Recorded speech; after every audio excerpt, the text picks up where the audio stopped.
विषय है समाज के नेतृत्व, प्रेरणात्मक कार्य और समग्र समाज के लिए डॉक्टर अम्बेडकर जी का योगदान। इस विषय पर हम लोग चर्चा करेंगे। उससे पहले बाबा भीमराव अम्बेडकर जी की जयंती पर सभी लोगों का स्वागत और अभिनंदन है। हम यहाँ बहुत ज़्यादा भाषण नहीं देंगे। हमको ये देखना है कि हमें किसी दूसरे समाज को नीचा दिखाना है कि उन्होंने हमारे लिए क्या किया। हमको ये देखना है कि बाबा जी साहब ने जो हमको संविधान दिया है, जो संविधान प्रदत्त अधिकार दिए हैं, उसको हम कैसे अपनाते हैं, अपने जीवन में उससे सुधार क्यों कैसे लाते हैं, और दूसरे समाज को हम उसके उनको कुछ अपशब्द करके हम अपना उत्थान नहीं कर सकते। हमको ये मूल रूप से हम उनके आदर्शों को, उनके सिद्धांतों को अपने जीवन में व्यवहार में ला के अपने समाज का उत्थान करने का प्रयास करेंगे। जैसा कि आप सभी लोग जानते हैं कि हमारे देश के संविधान निर्माता डॉक्टर भीमराव अम्बेडकर साहब को संविधान समिति का जो प्रारूप समिति थी उसका अध्यक्ष बनाया गया था। एक बार इतना बड़ा देश है, इतनी विविधता है, इतने यहाँ जाति धर्म संप्रदाय के लोग रहते हैं। जब हमारा देश आज़ाद हुआ उस समय हमारे देश में बहुत आर्थिक स्थिति हो या सामाजिक स्थिति बहुत अच्छी नहीं थी। हर तरह का भेदभाव था, जाति धर्म आर्थिक हर तरह का। उससे ये हुआ कि इस समय अब हम लोग आज़ाद हो गए, लेकिन देश को चलाया कैसे जाए, देश को चलाया कैसे जाए, कैसे कोई ऐसा नियम कानून हो जैसे कि देश को इतनी बड़ी जनसंख्या है, इसको एक रूप से संगठित रूप से बांधे रखा जाए। अभी तक तो हम लोग गुलाम थे।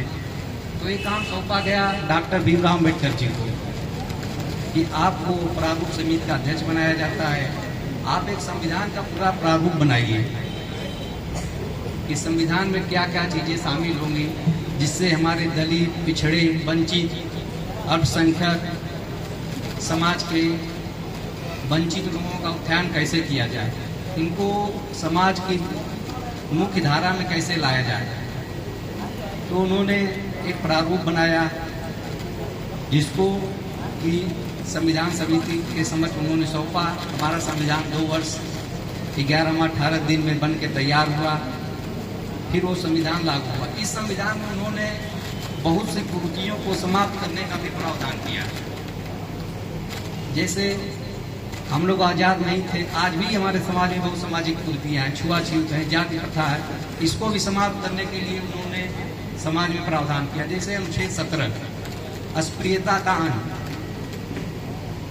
उन्होंने ये चीज़ की कि अस्पृश्यता का अंत जिसको छुआछूत कहा जाता था, लोगों को कहा कि अगर कोई ऐसा इस तरह का व्यवहार करता है तो उसके लिए दंडात्मक कार्रवाई की जाएगी। फिर मूल अधिकारों में भी इसकी उन्होंने व्यवस्था की। अनुच्छेद 15 में किसी भी व्यक्ति के साथ जाति, धर्म, जन्म स्थान, लिंग के आधार पर कोई भेदभाव नहीं किया जाएगा, क्योंकि इन चीज़ों को झेल के स्वयं आए थे।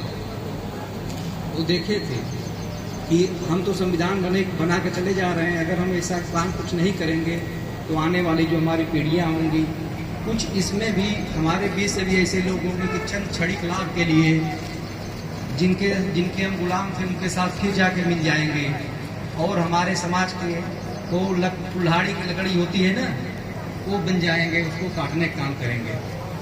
तो इससे भी हमको बचना है।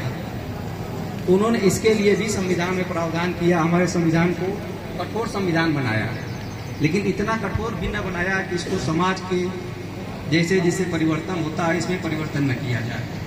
लेकिन कुछ ऐसी ताकतें आ गई हैं जो हमारे संविधान को बदलना चाहती हैं, बाबा साहब अम्बेडकर के विचारों को बदलना चाहती हैं, हमारे ऊपर अपने दकियानूसी विचारों को थोपना चाहती हैं। इसलिए हम सबों को एकजुट होकर इस पर प्रतिज्ञा लेनी होगी कि हम लोग जो भी काम करेंगे उसको व्यवहार रूप में उनके विचारों को अपनाएंगे। ऐसा नहीं कि हम सिद्धांतिक रूप में दिखें कुछ और वैचारिक रूप में कुछ रहें। हमको अपने समाज के लोगों को जानना होगा। आज का समाज जो है अपने समाज के लोगों को नहीं जानता है, जो अंधविश्वास से हमको दूर किए, सामाजिक मुख्यधारा में लाए। आज चौरसिया समाज का कोई भी व्यक्ति शुभ बाबू दयाल चौरसिया को नहीं जानता है, उससे इससे मतलब नहीं है। वो किसी दूसरे को ही अपना हीरो मानता है। वर्मा समाज का व्यक्ति आज राम स्वरूप वर्मा को नहीं जानता है, फिर भी हम ये कहेंगे कि दलित वर्ग फिर भी बाबा साहब को इतना उनके विचारों को संजोए रखा है और उनको समय समय पर आगे बढ़ाने का काम करता है। यादव समाज का व्यक्ति ललई यादव को नहीं जानता है, उनके कोई नेता कोई दूसरे हैं, उनके आदर्शों को नहीं अपना रहा है। इस तरह हम लोगों को अपने समाज के व्यक्ति को जानना होगा, जो हमारे आदर्शों को, जो हमारी गौरवमयी इतिहास की परंपरा है, उसको हमको संजोए रखे, हमको भविष्य में आगे प्रेरणा दे। अगर किसी समाज को आगे बढ़ना है, सब कुछ करना है, तो उसको अपने इतिहास को जानना होगा कि उसका इतिहास क्या है। वो जो इतिहास की गौरवशाली परंपरा है, अगर उसको जानता है, समझता है, तभी अपने अंदर वो आत्मविश्वास ला पाएगा।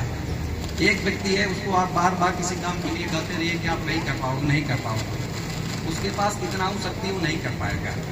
इसलिए अपने गौरवशाली समाज की परंपरा को हमको जानना होगा, अपने आदर्शों को जानना होगा, अपने संवैधानिक अधिकारों को जानना होगा।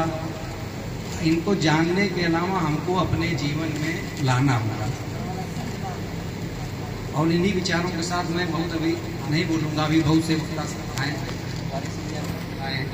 और कलीग भी साथ में हैं, अपनी बातों को समाप्त करता हूँ। लेकिन इस बात को मैं फिर से दोहराऊंगा कि बाबा साहब भीमराव अम्बेडकर जी के जो आदर्श थे, उसको हमको अपने व्यवहार में लाना चाहिए। जय भीम, जय संविधान।